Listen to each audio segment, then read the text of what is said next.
Good morning student.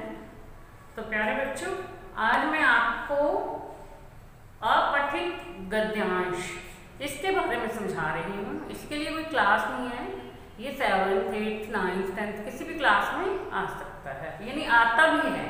हर class में अपठित गद्यांश आता है। पहले तो अपठित गद्यांश के साथ साथ अपठित पद्यांश भी हमारे सिलेबस में था, यानी अपठित काव्यांश। सुबह कविता लिखी हुई आती थी, हम उसे पढ़ते थे, फिर उसी के आधार पर हम प्रश्नों के उत्तर देते थे। लेकिन इस बार बोर्ड की तरफ से अपठित काव्यांश हटा दिया गया है और गद्यांश वो है जो मैं आज आपको समझा रही हूँ। तो सबसे पहले आता है अपठित। अपठित का मतलब क्या होता है? अपठित का अर्थ है जिसे हमने पढ़ा नहीं हो। पठित होता है पढ़ा हुआ, यानी हम लेसन को पढ़ते हैं, फिर उसके प्रश्न उत्तर जो है उसको याद करते हैं, लेसन के अंदर से भी कुछ याद कर, तब तो हम याद कर लेते हैं हमने, यानी फिर उसका हम जो है पेपर करते हैं, टेस्ट देते हैं। वो होता है पठित, जिसे हमने पढ़ करके पहले हमने पढ़ लिया, उसे याद कर लिया, फिर उसका पेपर किया। और ये होता है अपठित, जो हमने पहले नहीं पढ़ा होता और ये पता नहीं होता कि कहाँ से आएगा कहाँ से नहीं आएगा, किस पुस्तक में से ये गद्यांश ले लेंगे पेपर में डालने के लिए या कहाँ से, इसका कुछ पता नहीं होता और ये हमने पढ़ा नहीं होता।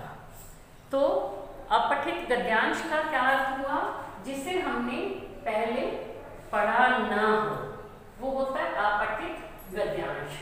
इसमें क्या है कि अपठित गद्यांश के उत्तर देने से पहले गद्यांश का अर्थ जानना आवश्यक है, यानी हम गद्यांश को अच्छी तरह से पढ़ें, समझें भी उसमें मेन बात क्या है, क्योंकि उसमें फिर ये होता है कि गद्यांश का उचित शीर्षक लिखिए।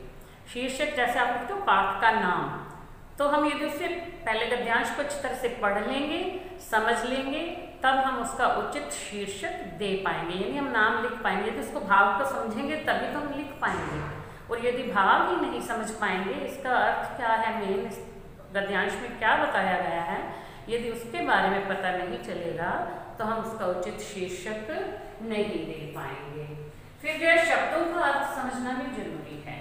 उसमें जो शब्द दिए गए हैं उनका अर्थ हमें पता होना चाहिए, क्योंकि हम जब उत्तर देते हैं तो कई बार तो हमें एज इट इज वही पंक्ति मिल जाती है कि हम उस पंक्ति को वैसे ही लिख देते हैं उत्तर में। लेकिन कई बार ऐसा होता है यदि हम उसे अपनी भाषा में बदलना चाहें तो हमें उस शब्द का अर्थ पता होगा, तो हम उस शब्द का अर्थ जो है दूसरा लिख देंगे, बात तो वही बनेगी लेकिन हम अर्थ उसका बदल करके लिख देंगे। फिर आता है कि गद्यांश को 2-3 बार ध्यानपूर्वक पढ़ना चाहिए, उसके भावार्थ को समझना चाहिए, फिर उसके प्रश्न उत्तर लिखने चाहिए।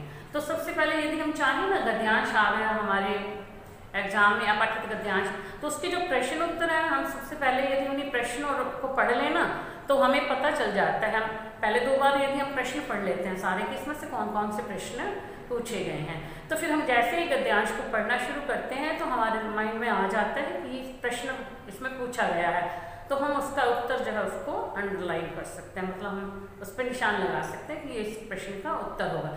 यदि पहले प्रश्न पढ़े हुए हैं तो हम उसे और जल्दी कर सकते हैं और फिर हम जल्दी जल्दी लिख भी सकते हैं, समझ सकते हैं उन प्रश्नों को, समझ करके उसके उत्तर भी समझ में आ जाएंगे जल्दी, उसको जल्दी लिख लेंगे। गद्यांश में दिए मुहावरे, लोकोक्तियों, शब्द युग्मों, विदेशी शब्दों का अर्थ भी समझने का प्रयास करना चाहिए, क्योंकि कोई भी गद्यांश होता है तो उसमें से कई बार तो कुछ कठिन जो शब्द दिए हैं उन शब्दों का अर्थ भी प्रश्न में पूछ लिया जाता है, क्योंकि ये 10-10 नंबर के गद्यांश आते हैं, तो प्रश्न शब्दों के अर्थ भी पूछ लिए जाते हैं। कोई मुहावरा दिया है तो उस मुहावरे का अर्थ पूछ लिया जाता है कि मुहावरे का अर्थ भी बताओ और वाक्य भी बनाओ। कई बार कोई लोकोक्ति दी है तो उस लोकोक्ति का अर्थ पूछ लिया जाता है। तो यदि हम ध्यान से पढ़ेंगे, पहले उसके अर्थ को समझने का प्रयास करेंगे, तब भी हम उसका उत्तर दे पाएंगे।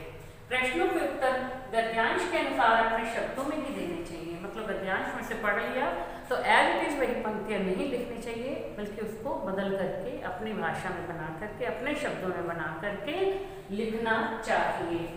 गद्यांश आत्मविश्वास तथा शांत मन से पढ़ना चाहिए। कई बार बच्चे क्या करते हैं, देखा कि ये तो पेपर बहुत बड़ा है तो उसको जल्दी जल्दी से पढ़ के प्रश्नों के उत्तर जल्दी से लिखते हैं, फिर वो कई बार उत्तर गलत हो जाते हैं, और कई बार ऐसा भी होता है कि वो जब ज़्यादा पढ़ना शुरू कर देते हैं तो उसे एक को लेके बैठे रहते हैं तो पेपर छूट भी जाता है। कई बार बच्चों के साथ ऐसा हुआ है कि 10-10 नंबर का पेपर छूट गया। तो ऐसे भी नहीं करना चाहिए, हमें समय के हिसाब से ही सारा काम जो है वो करना चाहिए। आवश्यकता अनुसार विस्तार से भी उत्तर दे सकते हैं।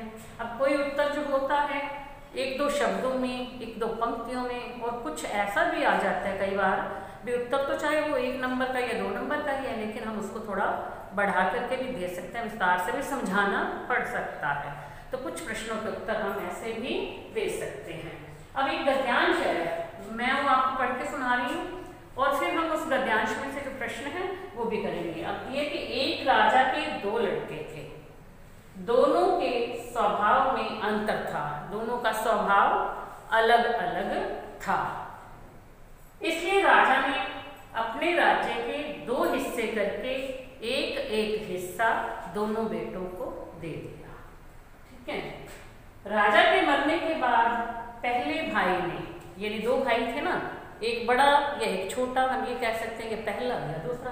पहले भाई ने जनता को सुखी रखने का प्रयास किया, दुखी लोगों की सहायता की, सेना को प्रसन्न रखा, उसका राज्य शक्तिशाली हो गया, धनी व्यापारी बेखटके उसके साथ व्यापार करने लगे, उसका यश चारों ओर फैल गया और बहुत से राजा स्वयं उसके अधीन हो गए, यानी उसके अंडर काम करने वाले जैसे होते हैं ना, अधीन हो गए थे। दूसरे भाई ने किसानों पर टैक्स बढ़ा दिया, व्यापारियों से बेईमानी की, गरीबों पर अत्याचार किए, स्वयं भी दुखी रहा और प्रजा को भी दुखी रखा। विदेशी व्यापारियों ने उसके राज्य से व्यापार बंद कर दिया, किसान काम छोड़कर भाग गए, फसलें बर्बाद हो गई, लोग भूखे मरने लगे, वह स्वयं अपना शत्रु बन गया और जिससे उसे अपने राज्य से हाथ धोना पड़ा। तो अब ये गद्यांश आपने पढ़ा, आपको समझ में आ गया। अब इसमें से ही प्रश्न पूछे गए हैं कि राजा के कितने बेटे थे, तो उसका उत्तर क्या बताओगे? पहली पंक्ति में आ गया ना, राजा के 2 लड़के थे। अब इसमें लड़के लिखा हुआ है तो उन्होंने नीचे पूछ लिया कि कितने बेटे थे। तो कई बच्चे क्या करते हैं, समझेंगे नहीं, चलो बेटे ही लिख देंगे, वो लड़के ही लिखेंगे। भी अपने दिमाग से कुछ सोच के भी तो लिख सकते हैं ना हम। तो क्या राजा के 2 बेटे थे, ठीक है। अब राजा के कितने लड़के थे, तो आप लिख दो राजा के 2 लड़के थे। राजा के कितने पुत्र थे, तो राजा के 2 पुत्र थे। जैसा प्रश्न पूछा गया वैसा उत्तर दे दो। राजा ने अपने राज्य के 2 हिस्से क्यों किए थे? क्यों किए थे? क्योंकि उसके दोनों बेटों का स्वभाव अलग अलग था। ये सोच करके उसने अपने राज्य के 2 हिस्से करके दोनों को एक एक हिस्सा दे दिया, भी अपना अपना राज्य संभालो। वैसे ही आपस में रह के झगड़ते रहेंगे क्योंकि दोनों का स्वभाव अलग था। तो एक ही स्वभाव तो आपस में बन जाती है, और यदि दोनों का स्वभाव अलग अलग होगा तो आपस में वो झगड़ा करेंगे। इससे क्या होगा, पूरा के पूरा राज्य ही नष्ट हो जाएगा। तो अब आधा आधा करके दिया तो एक ने अपना बचा लिया और एक ने नष्ट कर दिया। यही हुआ ना, स्वभाव अलग अलग थे, इसलिए उसने 2 हिस्से किए थे। राजा के मरने के बाद पहले भाई ने प्रजा के साथ कैसा व्यवहार किया था? तो ये सबसे पहले आया ना कि जनता को सुखी रखने का प्रयास, प्रजा को सुखी रखने का प्रयास किया, दुखी लोगों की सहायता की, सेना को प्रसन्न रखा, उसका राज्य शक्तिशाली हो गया, व्यापारी लोग उसके साथ व्यापार करने लगे, ठीक है, उसका यश चारों ओर फैल गया, बहुत से राज्य उसके अधीन, बहुत से राजा उसके अधीन हो गए। अब छोटे भाई ने, यानी कि दूसरे पुत्र ने अपनी प्रजा के साथ कैसा व्यवहार किया? अब ये भी इसमें आ जाता है। उसने क्या किया था? दूसरे भाई ने किसानों पर टैक्स बढ़ा दिया, व्यापारियों से बेईमानी करने लगा, गरीबों पर उसने बहुत से अत्याचार किए, स्वयं भी दुखी रहा और उसने अपनी प्रजा को भी बहुत दुखी किया। तो इससे क्या हुआ, मतलब वह स्वयं अपना शत्रु बन गया, जिससे उसे अपने राज्य से हाथ धोना पड़ा, उसका राज्य उससे छीन गया। अब राज्य छीने के जब राजा ही कमजोर होगा, शक्तिशाली नहीं होगा, तो क्या होगा, दूसरे राज्यों के जो राजा हैं वो आक्रमण कर देंगे, आक्रमण करके उस राज्य को अपने अधीन कर लेंगे। इस प्रकार से उसका राज्य छीन गया। अब आ जाता है बेखटके व प्रसन्न शब्दों में से उपसर्ग छांट करके लिखिए। बेखटके और प्रसन्न। उपसर्ग क्या होगा इसमें? बे।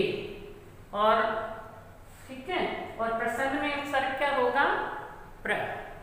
तो ये आपने उपसर्ग बता दिए दोनों के। इसके बाद आ जाता है प्रश्न, दुखी व शत्रु शब्दों के विलोम शब्द लिखिए। पद्यांश के गद्यांश के अंदर से ही शब्द लिए जाते हैं, इनका जो भी पूछा जाता है। अब विलोम शब्द पूछ लिया, तो दुखी का विलोम शब्द क्या होगा? दुखी का सुखी। और शत्रु का विलोम शब्द क्या होगा? मित्र। तो दुखी का सुखी, शत्रु का मित्र। अब आ जाता है राजा और भाई शब्दों के लिंग बदलिए, लिंग परिवर्तन करना है। अब राजा जो है क्या है? राजा का क्या लिंग परिवर्तन होगा? रानी। और भाई का क्या होगा? बहन। राजा का रानी, भाई का बहन। तो ये लिंग आपने बदल दिया। अब गरीब तथा व्यापारी शब्दों के वचन बदल करके लिखिएगा। वचन होते हैं, अब ये गरीब भी एक वचन में दिया है, व्यापारी भी एक वचन में दिया है, आपको इसका बहुवचन लिखना है, गरीबों व्यापारियों। और यदि दिया होता कि गरीबों और व्यापारियों का वचन बदल करके लिखिए, बहुवचन दिया हुआ है तो आपको उसका एक वचन करना है, तब आप लिखते गरीब और व्यापारी। ठीक है। फिर आ जाता है शक्तिशाली तथा टैक्स शब्दों के अर्थ लिखिए। अब शक्तिशाली का क्या अर्थ है? ताकतवर। जो बहुत ज्यादा ताकतवर होता है उसे बोलते हैं ना शक्तिशाली। और टैक्स का क्या होता है? कर। जो टैक्स लिया जाता है ना लोगों से, उसको बोलते हैं कर। तो अब ये इसका क्या अर्थ हो गया इन दोनों शब्दों का? शक्तिशाली का ताकतवर और टैक्स का कर। अब देखो कितने सारे इसमें से प्रश्न जो हैं पूछ लिए गए हैं। 9 प्रश्न पूछे हैं, तो 10 प्रश्न 10 नंबर का ही होता है। कोई कोई प्रश्न जो हैं वो 2 नंबर के भी आ जाते हैं और कुछ प्रश्न जो हैं 1-1 नंबर के भी होते हैं। तो बच्चों आपको अपठित गद्यांश के बारे में पता चल गया होगा। अब जैसे आपने ये यदि आपके एग्जाम में आता है, आपको करना है, तो आपको ये नहीं है कि आप जो है 10 नंबर का तो ये पहले याद करोगे भी अपठित गद्यांश में आना है। आपके सिलेबस में लिखवा दिया जाता है भी अपठित गद्यांश, लेकिन आपको इसको पढ़ना नहीं होता है। कहीं से क्या पढ़ोगे आप तो अपनी समझ से ही इन प्रश्नों के उत्तर दोगे। तो आज आपको ये मैंने एक ही गद्यांश लिखा था, वो आपको मैंने समझा दिया है।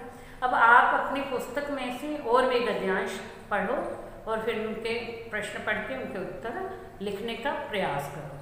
और यदि आप ऐसे लिखने की प्रैक्टिस करोगे तो आप धीरे धीरे जो है ये सब कुछ आसानी से कर पाओगे। ठीक है। Thank you.